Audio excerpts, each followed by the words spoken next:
muummicha ministeeraa obbo Tamasgeen Xiruuneh, kabajamoo pirezidaantii naannoo keenyaa, akkasumas abbootii gadaa, abbootii amantaa, haadholii asitti argamtan hundaaf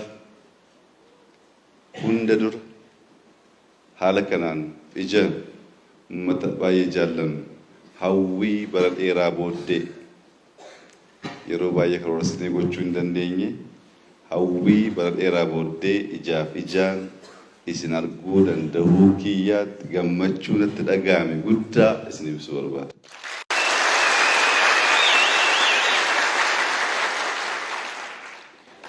Uummata kamisee ijaan dhufee ilaaluuf barbaay'ee gaafachaa ture, karoorsaa ture, hawwiin onnee irraa maddu isin arguudhaaf qabu har'a milkaa'uu danda'uusaaf Rabbiin galata galchuu barbaada.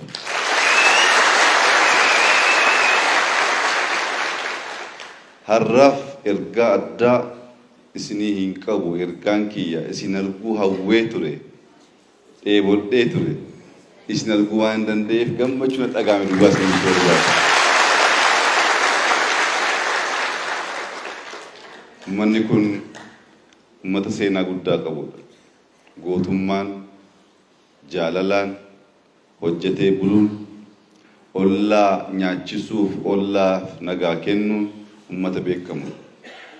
Ijoollummaarraa kaasnee seenaa keessan dhagaa, eenyummaa keessan baraa guddanne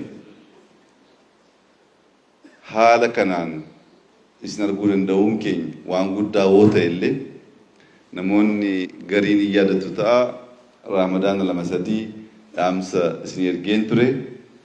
Lapheen koo isin wajjin jiraachuusaa isinuu beektu jechuudha.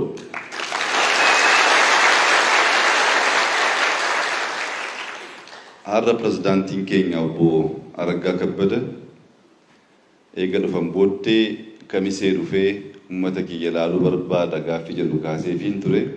Haala mijeessee har'a gara kanatti dhufuu akka hin danda'u waan na gargaareef Araggaa illee maqaa keessaniin kabajuu barbaada. Wanti guddaa wal iyyaafachuudha. Wanti guddaa wal barbaaduudha. Wanti guddaa laphee walirraa fageessuu dhiisuudha. Inni kaan hin dhufa yeroo isaatti. Inni kaan nama yaaddeessu. Bakka lapheen dhiyoo jirutti misoomni, nageenyi, hawwiin garaagaraa yeroo isaa eeggatee ilma dhufa. Wanti guddaa hawwiidha, jaalala, wal arguu danda'uudha. Inni immoo har'a waan raawwateef inni kaan itti fufaa jechuun barbaada. Waa'ee misoomaaf nageenya namoonni garaagaraa bifa adda addaatiin kaasanii jiru. Uummanni kamisee, uummanni walloo akka beekutti jaalalli keessoo irraa madda, wanni irraa madda, nageenyi keessoo irraa madda.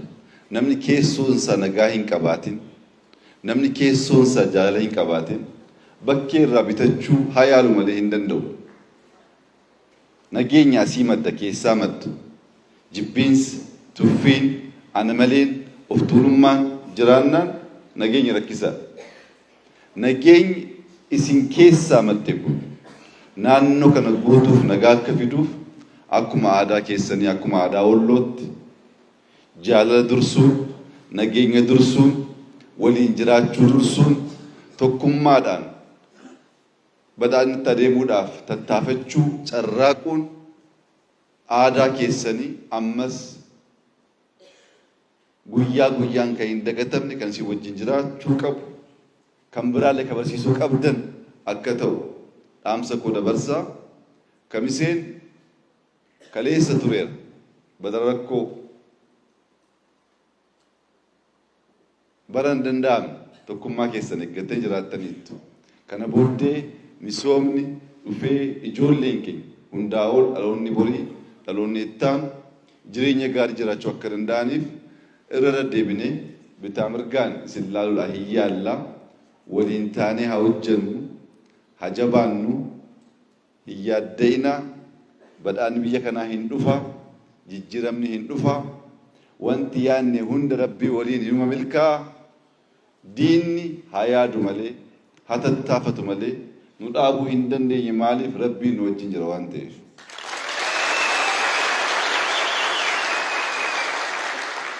Akkuma hundi keessan beektan ergaan keenya jaalala, tokkummaa, hojjechuu, waliin jiraachuu. Aadaan keenyas, fedhiin keenyas, kaayyoon keenyas kanuma.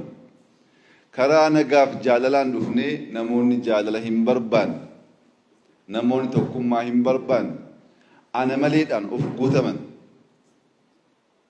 waa biraa yaaduu danda'u wanta uummata kamiseef ganama kan mirkaneessee himuu barbaadu garuu raawwachuu hin danda'anii, nu dhaabuu hin danda'anii, nu mooyuu hin danda'anii.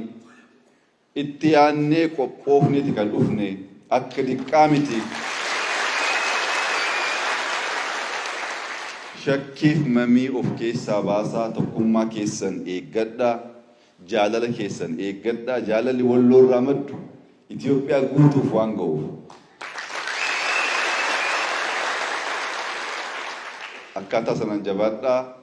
Waliin imalli keenya imala gaarii akka ta'u hawwii koo isinii ibsuu barbaada. Baay'ee waan gammadeef gammachuu koo fuula koo irraa waan agartaniif inni kaan waa fe'u jedhee.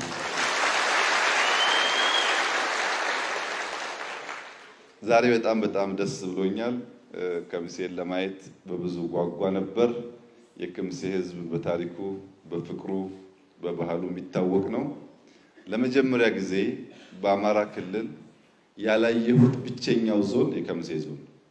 ሁሉን ዞኖች ለማየት እድል አግኝቻለሁ። በብዙ ናፍቆት እና በብዙ ፍቅር ስላየኋችሁ ደስ ብሎኛል። የተቀረውን ጊዜ ይፍታው። ሰላም ነው።